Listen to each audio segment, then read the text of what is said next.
Good day. I would like to talk to you today about memories, mainly really good memories. At the age of 82, I'm in the evening of my life, and I have had a long life and a very fruitful life. As maybe has been seen if you've watched any of my other videos, my wife of 53 years died nearly 2 years ago now. That was a time of great sadness, great grief. But time heals all wounds, and I find that I can concentrate on thinking of other things. I was talking with a very good friend of mine just the other week, and we touched on the subject of things, memorable things, which made us laugh without any sort of hindrance, laugh so much that our sides hurt with laughter. It really, some things did appeal to me like that. I have written about a couple of those things. I remember a time when I was working as a manager, a mechanical and electrical manager on a building site towards the centre of the City of London. It was a series of buildings which were built around and on top of the Liverpool Street station, and one of the things that happened was that the electrical contractors had undertaken to work starting at somewhere around about 11 o'clock at night, through the Friday night into the Saturday morning, through Saturday into Sunday morning, and end up at 5 o'clock on the Monday morning, handing things back to the British Rail staff to install all the supporting structures and steelwork and trays necessary to support high voltage cables which would be coming in to feed the transformers to power the substation which was going to feed the new buildings. As I say, it would be rather a long tale, but suffice to say that I went down with the contractor's engineer onto the station platform and walked up, and I mean, it was rather unfortunate. I did take advantage of the situation because he walks up and he points to this really well done and smart array of cable tray and support structures and angle iron supported from the concrete soffit on the sort of the new roof of the station, and said, "There you are, Mike."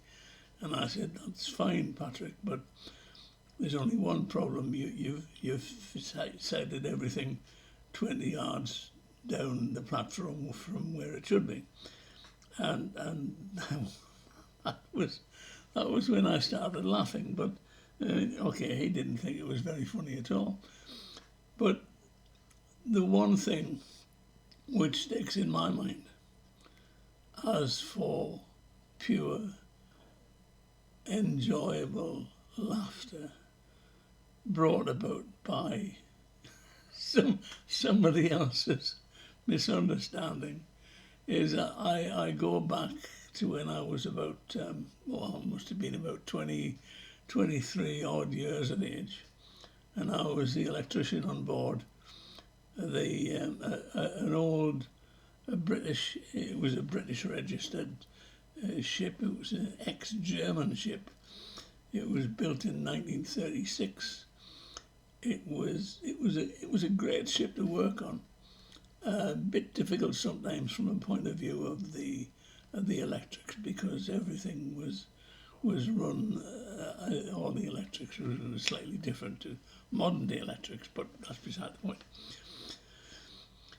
The thing that springs to mind is that the Galley stove range was oil fed.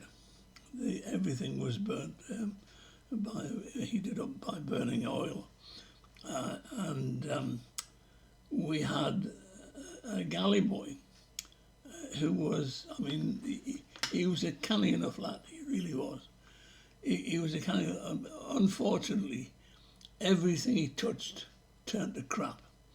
It wasn't his fault. He was just naturally cack-handed beyond belief.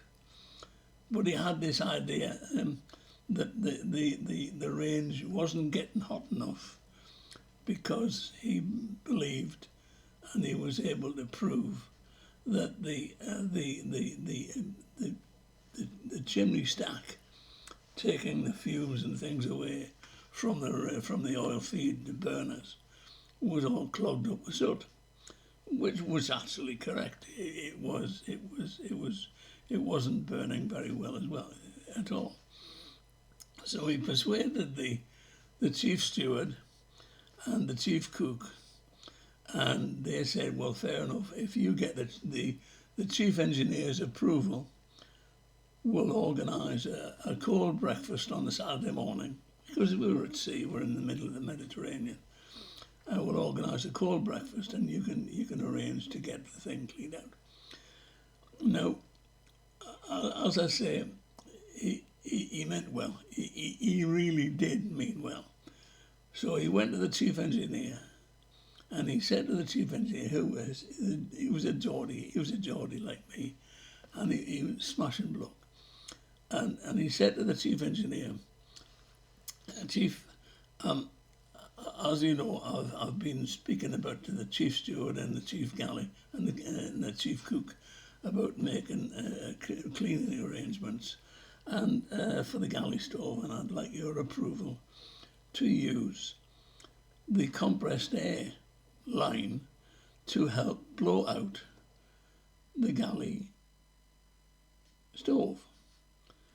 And the chief engineer said, well, yeah, but fair enough, but remember one thing, you must tell the engineers to use the LP line. No, you've got to forgive a little byway into the field of engineering. On a ship, there are two types of compressed air. One is LP, or low pressure, which is about 2 or maybe 3 bar. Which, if a bar is 14 pounds per square inch, and it takes somewhere around about 1.5 bar to inflate a motorcar tyre, that is about the size of the LP blowout pressure, which is about 3 bar, which is about 45 pounds per square inch. Not negligible, but certainly not impressively strong. However, the other type of compressed air is air which is compressed to somewhere around about 600 bar, 600 psi per square inch, which is, I forget the mathematics, but that's strong enough to turn a diesel engine. It's as simple as that. That's how the engineers start a diesel engine off, by injecting this huge pressure of air into the cylinder head and pushing it down, and then the diesel engine takes over and chunk, chunk, chunk, and away we go. But as I say, you have the two types of compressed air, LP or low pressure, and HP or high pressure. Now the Saturday morning we all had our cold breakfast, which was it was all right, but somewhat different, no. And then the galley boy started making his arrangements, because the chief cook had said, fair enough, I mean, we're going to cover all the surfaces up with with wet sheets and put all the food away in freezers and refrigerators and stuff like that.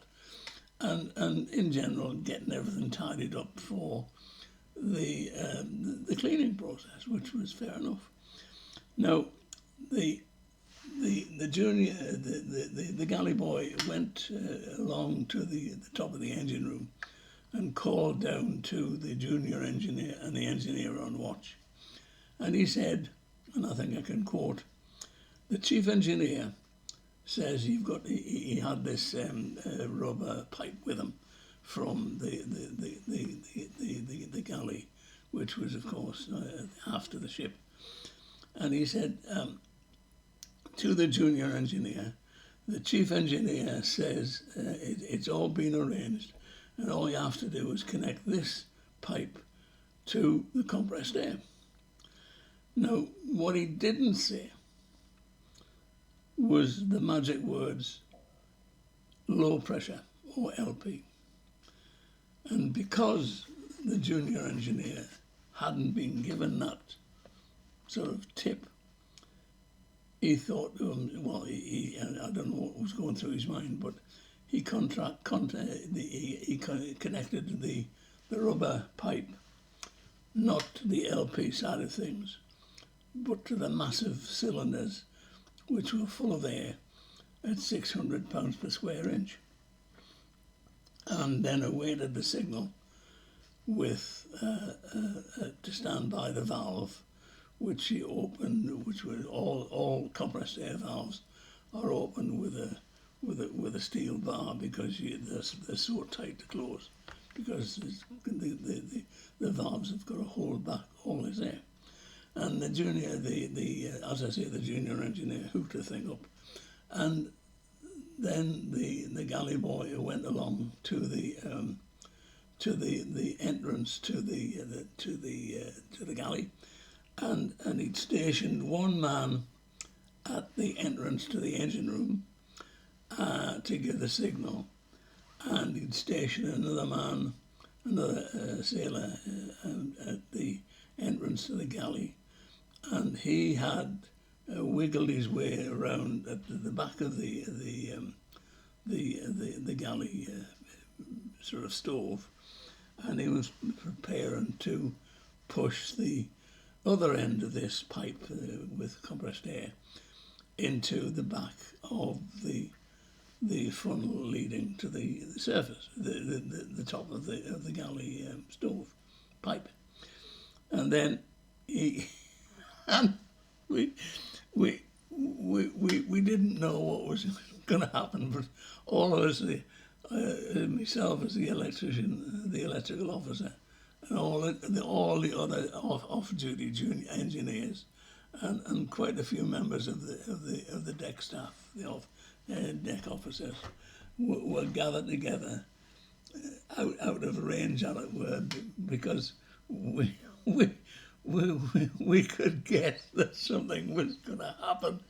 And of course, the galley boy gives the signal, open the air, and the sailor, who of course didn't know what was going to happen, called to his mate who was at the engine room doorway, okay, turn the compressed air on. And this chappie gives the nod to the junior engineer, who was standing by on a lower platform with the right near the valve, for as I got to repeat, the two huge cylinders full of air at 600 pounds per square inch pressure. So the junior engineer gets the bar, the bar which would open up the valve handle, and he pulls on it like this, and of course down the pipe goes air at 600 pounds per square inch, and the whole galley disappears into an impenetrable cloud of soot. And we were all half unconscious with laughter. It was so funny. But what what happened after was even funnier, because out out of the galley door comes the chief cook, and the the only thing about him that you could see was his eyes. Everything else was black from head to foot.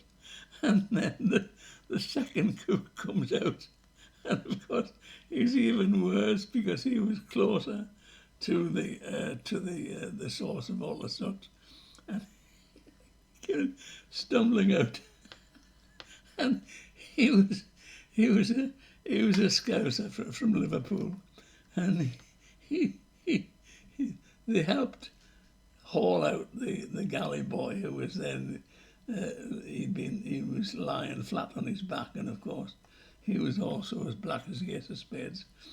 And the second cook said the magic words, I've done and been many things, but I've never been second man on a bag of soot. I, I, I think the image will stick with me for as long as I live. I thought that it was truly classic.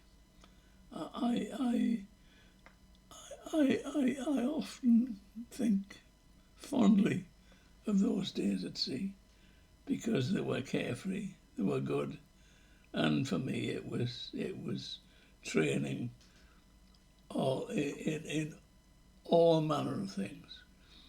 But the funniest thing was when the galley boy tried to clean the galley stove. I thank you for your time, and I hope to see you again.